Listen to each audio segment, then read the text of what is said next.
Hey everyone, back here for another run.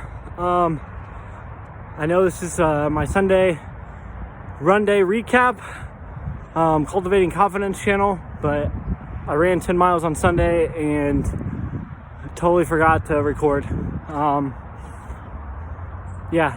think I've fallen out of the rhythm. I didn't even register.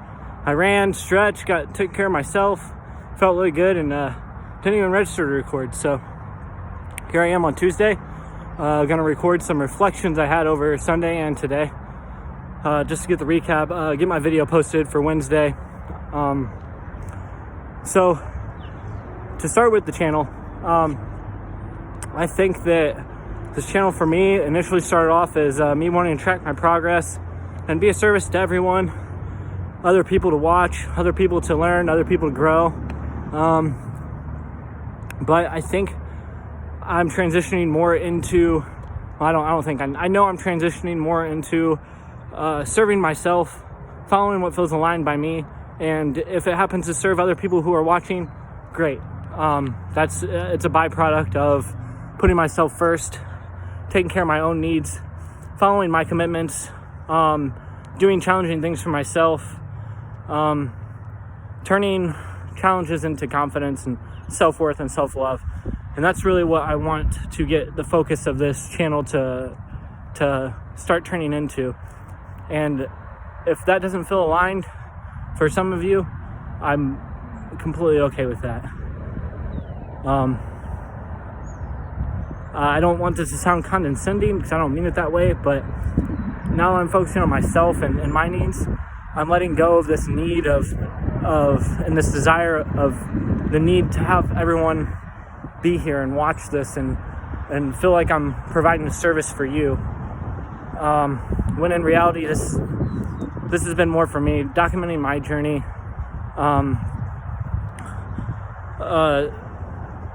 a measure of accountability for myself, a measure of being able to track my progress and be able to look back 6 months, a year from when I started this and see where I was at and be able to methodically checkpoint and quantify the journey and progress I have, because I have measured, captured data through this YouTube channel. It's a platform that will always be here. I'll always have these recordings to fall back onto now, and it'll be something a legacy I'm leaving for my kids.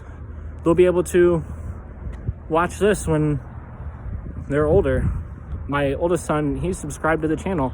I hope he watches, and I hope he continues to watch, and see my journey and my progress, and know that I'm doing this for myself. And I hope that it gives him the permission to learn to do things for himself and not feel guilty or ashamed for taking time for his needs, just like I'm doing for myself right now. I just got done running for about 35-40 minutes or so. I ran 4 miles. It's not as far as some of my runs I've posted, which I'm okay with. I'm building back in after my 6-week injury of my IT bands, so I don't expect to just hop right in back where I was, to be as conditioned as I was, to have the capabilities that I used to have. But I know what I was capable of, and I know that I can build back there, and I will build back there. I have 2 months before my marathon, and actually I think to date, 2 months to date. Yeah. So 8 weeks before I'm running the marathon. It seems like it came up really fast. The 6 weeks that I was taken out and injured flew by, and I could feel the break in my cardio system. I can feel the break when I'm running. I feel like I'm very extraneously effort into running my miles currently, and I'm significantly slower than what I'm used to running. Before, at this pace, I felt like when I ran this pace, it was effortless, and I could go forever. And that's just testament to the conditioning and lifestyle I was living that I'm getting back to. And this is my journey doing that, focusing on myself a lot, learning lessons, for myself, to be patient, to know boundaries, to listen to my body, to listen to my intuition, listen to myself.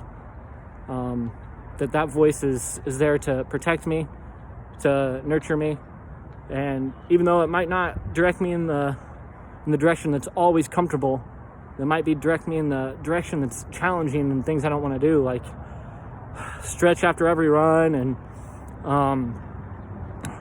run miles and push to certain paces and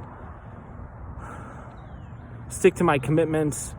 Like, those things aren't always fun and aren't always easy to do, and sometimes I grit my teeth and make it happen, but that's not always the case. But there are times I do. But I've come to learn that whether it's challenging to get through those commitments or it feels like a breeze to get through those commitments, after I'm done, I feel a sense of self-worth and pride and self-value, self-respect. I feel that I'm sharpening myself to be a better me, to show up more fully for the people I care about, be it spending quality time with my kids, be it showing up to my career and putting in quality work to push towards that next level of career I'm after, that next promotion, that next pay jump, to work towards my financial freedom. I've learned that doing things that push through and feel challenging help me learn that sometimes it doesn't matter how good you do things.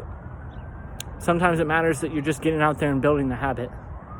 Like, I'm out here and I'm not running as good as I used to at my peak during this training, but I'm still out here doing what I can, putting in the effort, putting in the energy.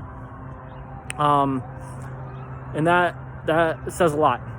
That builds the systems. It helps regulate the process to get towards the goal that I want to be at, which is to run a marathon in under 4 hours. So it's going to take some energy, it's going to take some effort, and it's going to take some time. Some time I sometimes feel I don't have.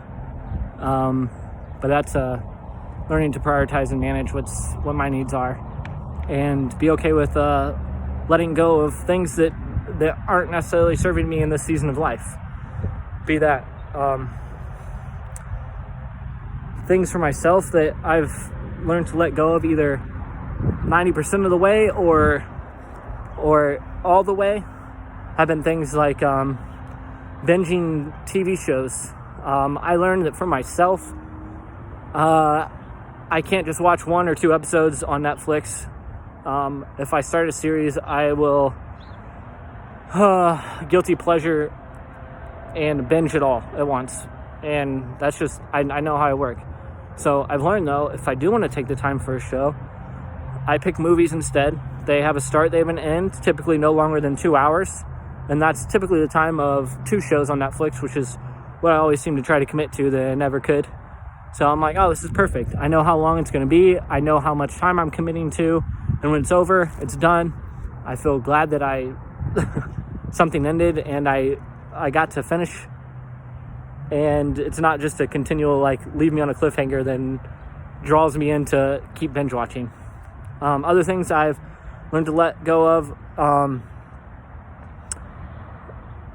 I like video games, but I haven't let go of them completely. I still schedule time in to play my favorite game, old school RuneScape. It's an online game. It's not super popular like a lot of the mainstream Fortnite and Call of Duties are, but it's a game I enjoy. It's a process and system-oriented game where you build levels based off of effort and learning to become better at the system and process you use to grow your level. If you haven't noticed by now, that is like me in a nutshell in a wheelhouse, and that they put it into a game feels like they made a game that aligned with my soul. So I enjoy playing it quite a bit. I won't lie, there's been times where I feel like I've been addicted to this game, and I've learned that if I start it before I do any of my commitments, then I won't stop. So I've learned to use it as a reward system for myself, to only start the game after I've checked off all my other to-dos I've committed to for that day. Another thing is, just speaking of my to-do list, whatever I put on my daily schedule, I plan in time to kind of reset before the next task. That's called planning in margin and planning in time. So I used to stack all my things right up to each other. If I thought it'd take 30 minutes, that's all I planned for it. And then if I thought this next thing would take an hour, I'd plan it right after the 30 minutes. No transition time, no decompression time, no reflection time. And I realized that for myself, that it didn't work. After I got through 2 or 3 tasks, I felt really burnt out. And if I feel burned out and stressed, I will turn to my things that are my addictions, my overeating, my binging shows, binging video games, and I will sabotage myself and not get things done. So I learned to plan in time to de-stress after events through learning which things stress me out more, which things take more energy from me, which things require more disciplined attention. I've learned to plan more time for those things, and all this has been experimental stuff. So like when it comes to laundry, I can throw on music, and I know it takes me about half an hour. I can butt something up right next to that, right after that 30 minutes, because it's low energy, low investment.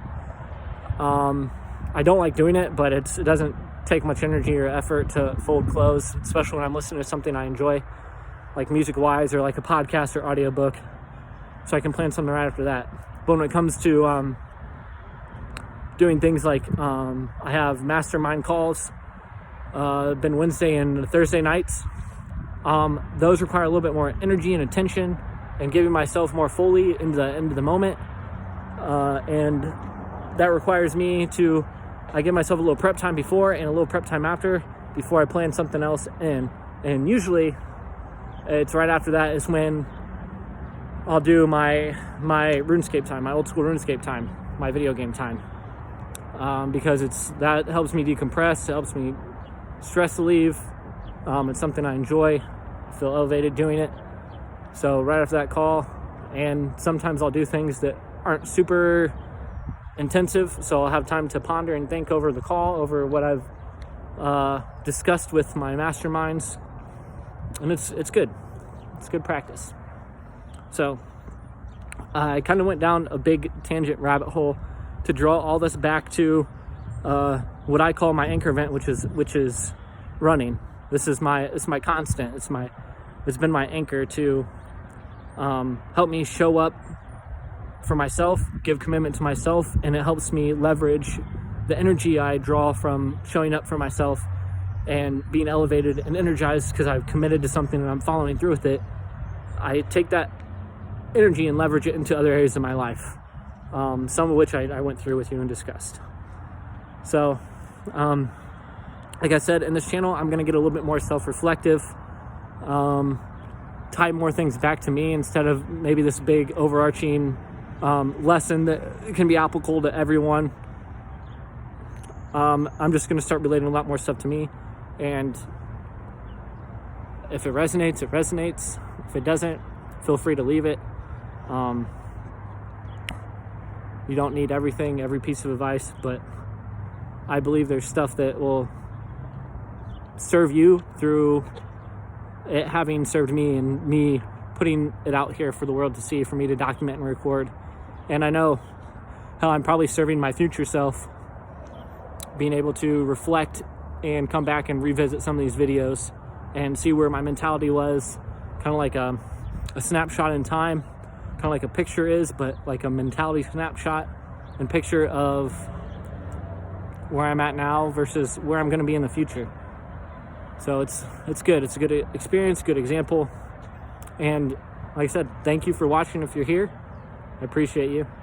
And until next video, I will see you guys.